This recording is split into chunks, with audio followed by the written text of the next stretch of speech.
Okay, let's unpack this. We've all seen it happen, right? A company pours time, money, creativity into a great product.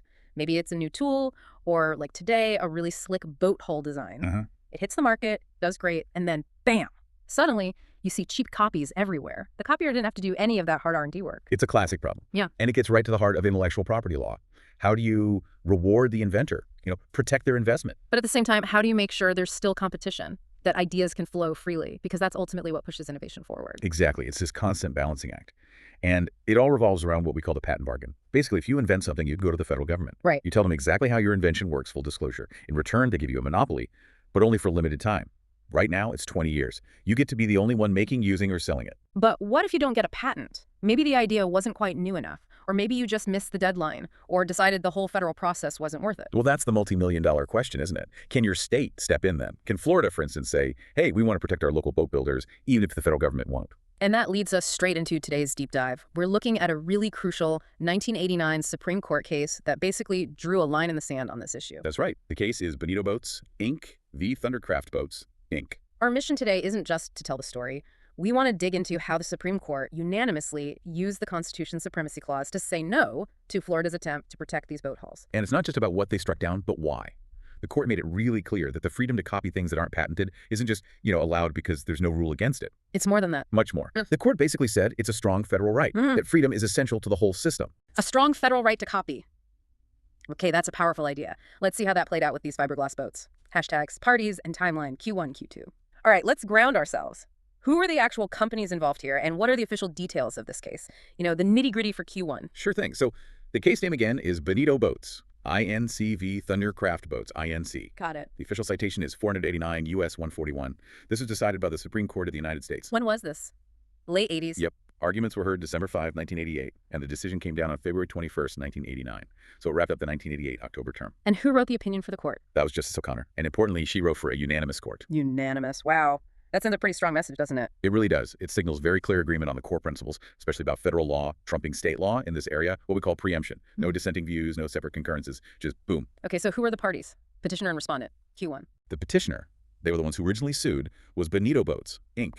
They were a Florida corporation. Makes sense since it was a Florida law issue. Exactly. And the respondent, the defendant, was Thundercraft Boats, Inc. They were based in Tennessee. So right away you've got an interstate issue, a Florida company suing a Tennessee company over a Florida law. That definitely raises federal questions. Absolutely, and who represented them? For the petitioner, Bonito, the main lawyer arguing was Thomas Morgan Russell. He had Granger Cook Jr. and John S. Scone helping on the briefs. And for Thundercraft. Well, this is interesting. The lawyer arguing for Thundercraft's side, Charles E. Lipsey, was actually appointed by the court itself. He was acting as amicus curiae, literally a friend of the court. Wait, the court appointed someone to argue against the state law? Why would they do that? Yeah. Didn't Thundercraft have its own lawyers? Apparently, Thundercraft couldn't adequately represent its own interests at the Supreme Court level. But the court felt the legal principle involved the idea that unpatented items should be free to copy was so important for the country, for national commerce, that the argument for striking down the Florida law needed to be made strongly. So Lipsey, with Donald R. Dunner on the brief, wasn't just arguing for Thundercraft, but kind of for the public domain itself. That's a great way to put it. They were ensuring the constitutional implications of letting states create these kinds of protections were fully explored. It really highlights how high the stakes were. Okay, that context is fascinating. Let's shift to the key facts. Q2. What exactly did Bonito Boats create? They developed a specific hull design for a fiberglass recreational boat. It was called the Bonito Boat Model 5 EBR. And how did they make these hulls? Pretty standard process for the time. First, they'd make a detailed model of the hull out of hardwood, a positive shape. Like a sculpture of the hull. Right. Then they'd spray that hardwood model with layers of fiberglass resin. When that hardened, it created a negative impression, basically, the mold. And they'd use that mold to cast the actual boat hulls they sold. Exactly. Pop out hull after hull from that mold. Standard manufacturing. Okay, seems straightforward. So where did things go wrong for Bonito? What was the crucial mistake? The big mistake was about timing and engaging with the federal patent system. They put the 5 EBR boat on the market in September 1976. Okay. And here's the key. They never filed for a patent.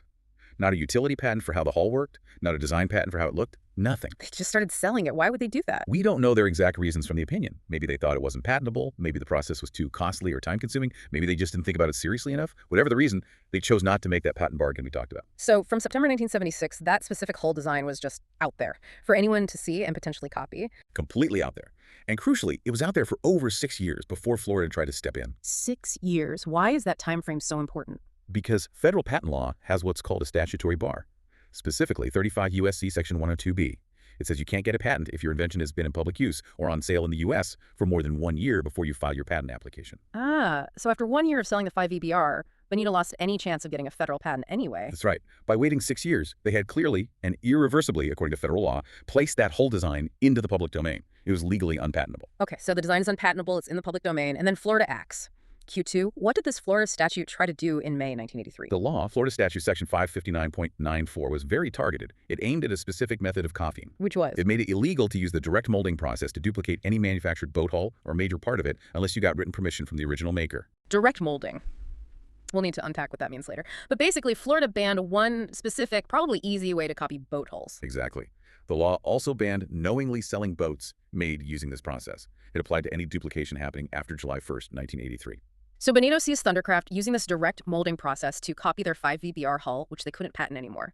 And they sue Thundercraft under this new Florida law in December 1984. That's the setup. How did that go in the Florida courts? Did the law hold up? No, it got shot down pretty quickly. The trial court tossed the case out saying the Florida statute was invalid. Why? Because it conflicted with federal patent law under the Supremacy Clause. And the higher state courts agreed. They did. The Florida Court of Appeals affirmed the dismissal. Then it went to the Florida Supreme Court, which was sharply divided, but ultimately also affirmed the dismissal, finding the statute unconstitutional. That decision in 1987 is what Bonito appealed to the U.S. Supreme Court. The state courts basically said Florida couldn't give patent-like protection when federal law dictated the design should be free. #2. The legal conflict and arguments, Q3, Q4, Q5. Okay, that timeline really sets up the core legal battle. Let's zero in on the fundamental legal question the Supreme Court had to answer, Q3. This was bigger than just boats, right? It was about the whole system. Oh, absolutely. The central question was really deep. How much room does the federal patent system leave for states to protect ideas? Specifically, can a state offer significant protection like Florida tried to do for designs or functional concepts that federal patent law doesn't protect? Because federal law has specific requirements, novelty, non-obviousness. Right. And if an idea doesn't meet those standards, or if the inventor waits too long like Bonito did, federal law says no patent for you. The question is, does that just mean no federal patent, leaving states free to act? Or does it mean that idea must be free for everyone to use, nationwide? So the specific issue was, is this Florida statute, the one banning the direct molding process for unpatented hulls, preempted by the Supremacy Clause? Does it mess with the balance Congress struck between invention and public access? Precisely. The Supremacy Clause says federal law is supreme. If a state law interferes with the goals of a federal law here, the Patent Act, then the state law has to go. The court had to decide if Florida's law was such an interference. Let's dig into Bonito's arguments, Q4, representing Florida's position. Why did they think this state law should be allowed to stand alongside federal patent law? Well, their first argument was sort of a practical policy one. They framed it as protecting industrial effort. The idea was that Florida needed to encourage companies like Bonito to invest in designing better, safer boats. And they felt that cheap copying discouraged that. Right. They argued that if any successful design could be immediately duplicated using an easy method like direct molding, the incentive to innovate would just dry up.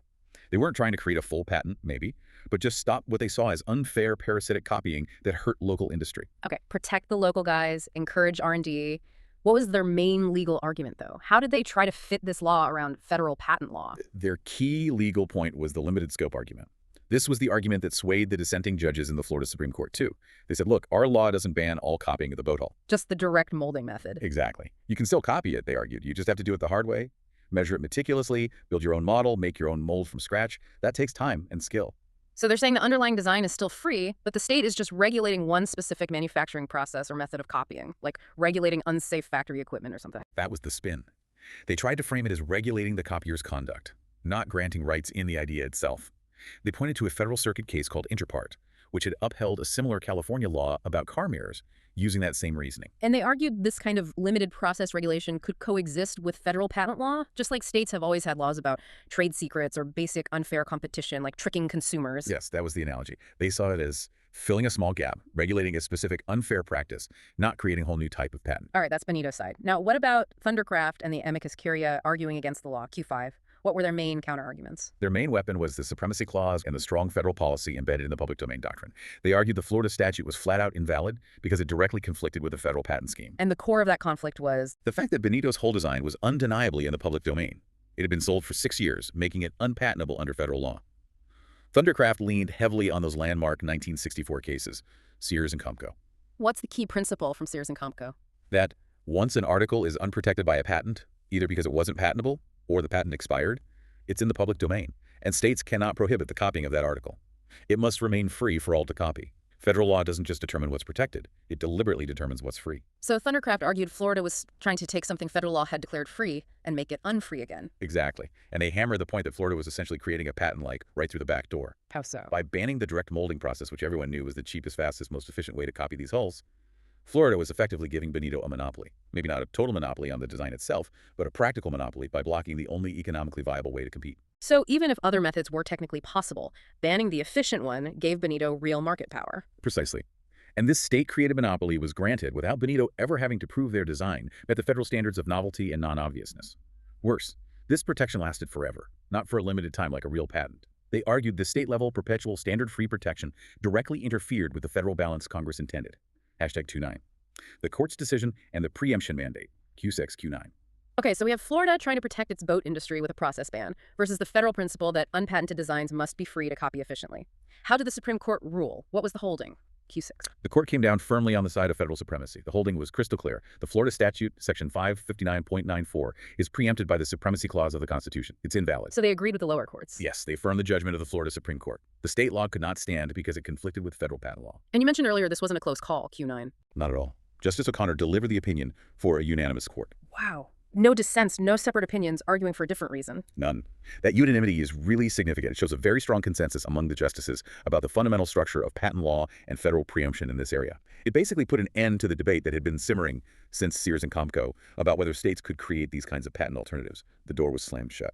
How did Justice O'Connor immediately frame the conflict in the opinion? What was the core clash she identified? Right at the outset, the opinion stated that the court's precedents had established a clear rule. State regulation of intellectual property has to give way if it clashes with the balance struck by the federal patent system. And what is that balance? It's a balance designed to promote free competition in designs and useful concepts that are publicly known and not patented.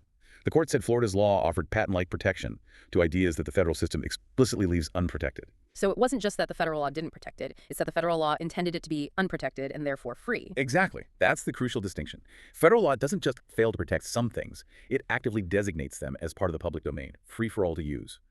When a state law tries to fence off part of that public domain, it directly conflates with what the court called the strong federal policy favoring free competition in ideas which do not merit patent protection. So Florida's motive trying to prevent unfair copying wasn't enough. Not when the effect of the law was to take something out of the public domain that federal law put there. The effect was to grant a monopoly-like right without the federal requirements being met, and that was the fatal flaw. It obstructed the federal purpose. #tag chief of year, statute reasons. Okay, let's really get into the weeds now. The court's reasoning, Q7, Q8, is where the most important lessons are. Where did Justice O'Connor start her analysis? Not with the Florida law itself, right? No, she started way back to the constitutional foundation, Q8.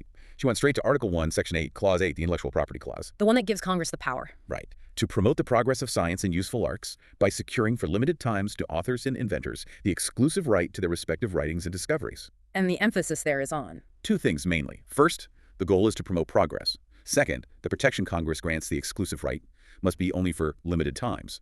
The Constitution itself forbids perpetual monopolies through patents. The court also brought up Thomas Jefferson's views, didn't they? Q8. He had strong opinions on this. He certainly did. Jefferson was deeply skeptical of monopolies. He saw ideas, once disclosed, as naturally belonging to everyone, like air. He thought giving someone a patent, an exclusive right, for an idea the public already knew about, was fundamentally wrong, like an ex post facto law taking away something people already had the right to use. So the system requires a trade-off, a bargain. Precisely. That's the patent bargain again. The inventor gets a temporary monopoly, but only in exchange for fully disclosing the invention to the public. If you don't disclose properly, or if the idea isn't really new, or if you wait too long after disclosing it yourself, the public owes you nothing. The idea belongs to everyone. How does the actual Patent Act translate this philosophy into law? What are the key legal requirements? Q8. The Act sets up specific hurdles. The two big ones are novelty under Section 102 and non-obviousness under Section 103. Novelty meaning it has to be genuinely new, not already out there. Correct. Section 102 lays out various conditions, like it can't have been patented, described in a publication, or in public use or on sale before.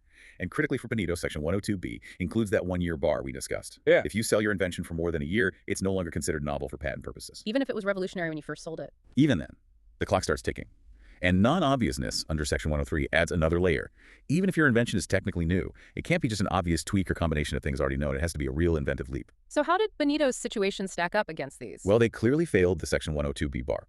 By selling the 5 EBR hull for 6 years before Florida acted, the design was statutorily not novel. It was in the public domain. The court emphasized that these requirements, novelty and non-obviousness, exist specifically to keep knowledge that's already available or easily figured out free for public use. So failing these tests isn't just a neutral outcome, it's a positive dedication to the public. That's the court's view. Ideas in the public grasp, or easily deduced, are the fundamental tools for future innovation. Federal law determines not only what gets protected, but crucially, what must remain free for all to use. This explains why the court relied so heavily on those 1964 cases, Sears and Comco, right? Q8. They seem foundational here. Absolutely foundational. Sears involved a distinctive-looking but unpatentable pole lamp. Comco involved an unpatentable fluorescent light fixture reflector. In both cases, companies copied the designs, and the original makers sued under state unfair competition laws. And the Supreme Court said? The Supreme Court said no. They established the core principle. When an article is unprotected by a patent, state law cannot step in to prohibit copying it, even if that copying might seem unfair in some sense. Doing so would give the equivalent of a patent monopoly, which states have no power to grant. Publicly known designs unprotected by patent are treated the same as designs whose patents have expired, they belong to the public. So applying that here, Bonito's hull, being unpatentable due to public use, was legally identical to a lamp design from Sears. Florida couldn't prohibit its copying any more than Illinois could prohibit copying the lamp. That's exactly the logic. The court found that the Florida statute, by preventing the exploitation of the hull's design and functional features, was doing precisely what Sears and Comco forbid. It granted rights against the world for an unlimited time without meeting federal standards. That directly interferes with the federal policy of free competition in public domain ideas. Okay, let's tackle the most contentious part, the reverse engineering issue, Q7. Bonito argued they only banned one method, direct molding.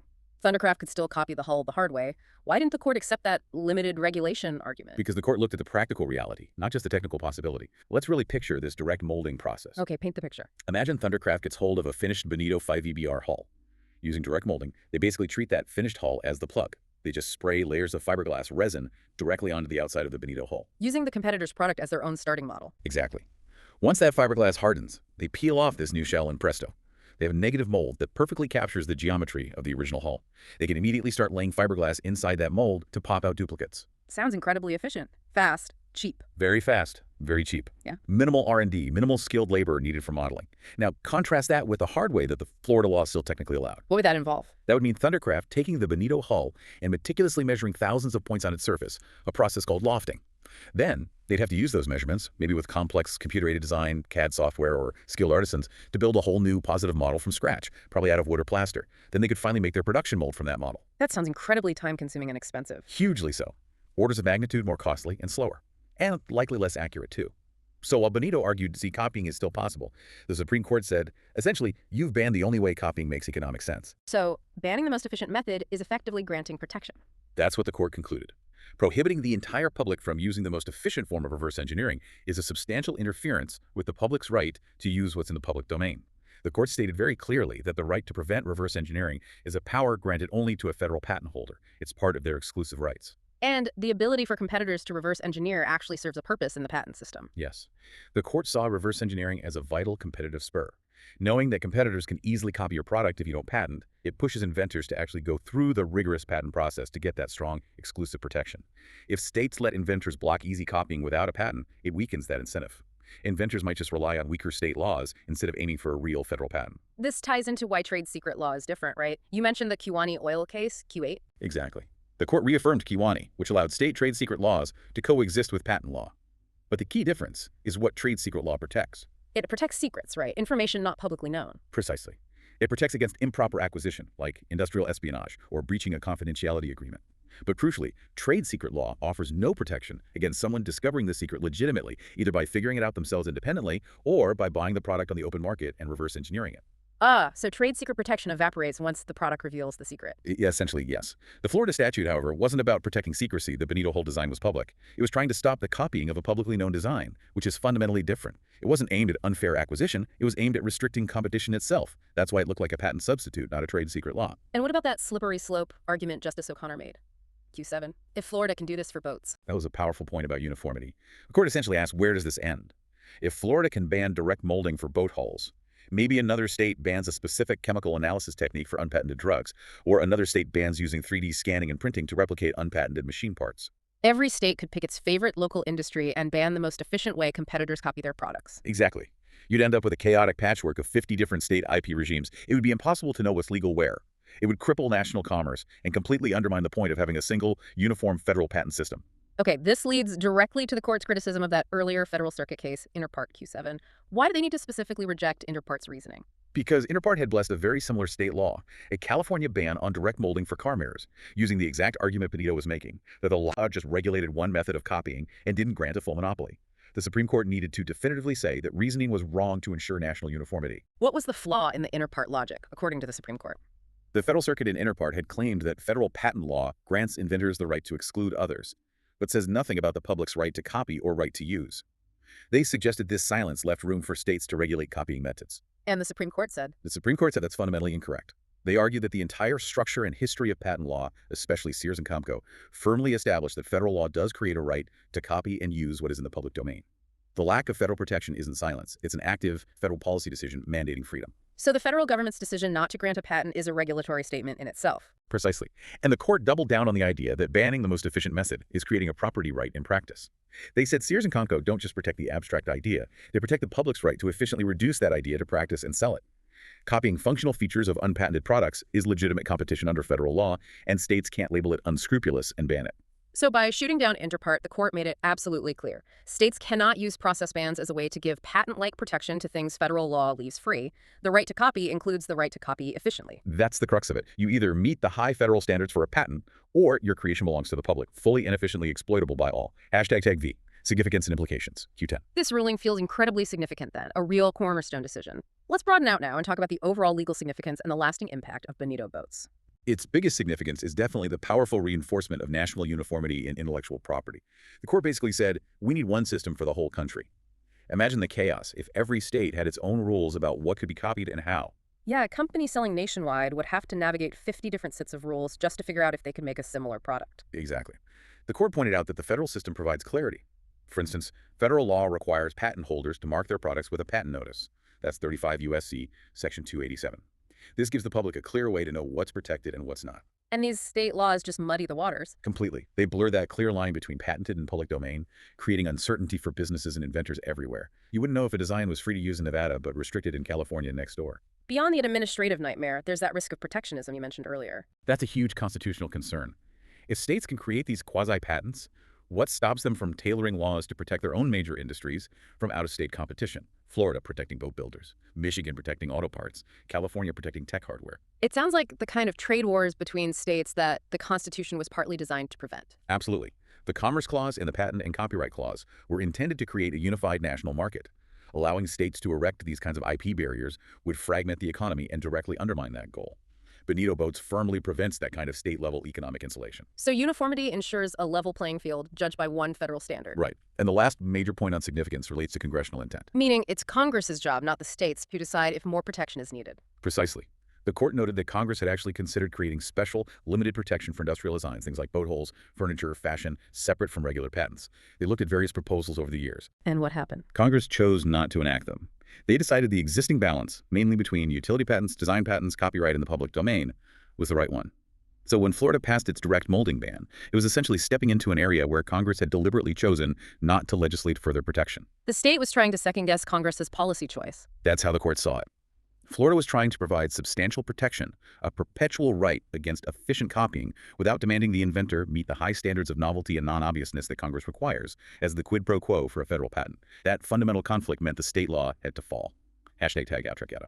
We've covered a lot of ground here. From the docks in Florida to the halls of the Supreme Court, digging into the very foundations of patent law. It's clear Bonito Boats is way more than just a case about boats, so let's distill it down. For you, the learner listening, what is the single most important key takeaway from this judgment? If I had to pick just one thing, it's this. The freedom to copy things that aren't patented, especially using efficient methods like reverse engineering, isn't just something that's allowed because no one stopped it. It is a strong federal right. It's actively guaranteed by the federal patent system established under the Constitution. A right to copy. Yes. It's the essential flip side of the patent bargain. It ensures that inventors are pushed to meet those high standards of novelty and non-obviousness if they want protection. And it keeps the pool of public knowledge, all those ideas and designs that don't meet the standard, truly free and available as the building blocks for the next wave of innovation. That freedom is critical for competition and for the progress of science and useful arts. The patent system protects the public's access just as much as it protects the inventor's exclusivity. That's a powerful way to think about it. It maintains the balance. Okay, that brings us to our final provocative thought. Bonito Boats dealt with fiberglass molds back in 1989. Today, technology has leaped forward. Think about 3D scanning and 3D printing. Right, digital duplication. A company can sell a physical product, maybe an unpatented tool or part. A competitor can buy one, instantly create a perfect digital blueprint using a 3D scanner, and then use a 3D printer, maybe even one located anywhere in the world, to make identical copies. That digital scan and print process seems like the modern equivalent of direct molding, the most efficient way to copy. It definitely raises similar questions. So the question for you to ponder is, in this age of near-instant digital replication, how much power do states really have left to regulate the process of copying physical objects that are legally in the public domain? Could a state try to ban the scanning of unpatented objects for commercial duplication, arguing it's just regulating a method? Or would Bonito Boats strike that down too, as interfering with the federal right to efficiently copy public domain works? The technology changes, but that core tension between protecting creators and ensuring free access remains, forcing us constantly to ask, what truly constitutes an impermissible patent-like right today?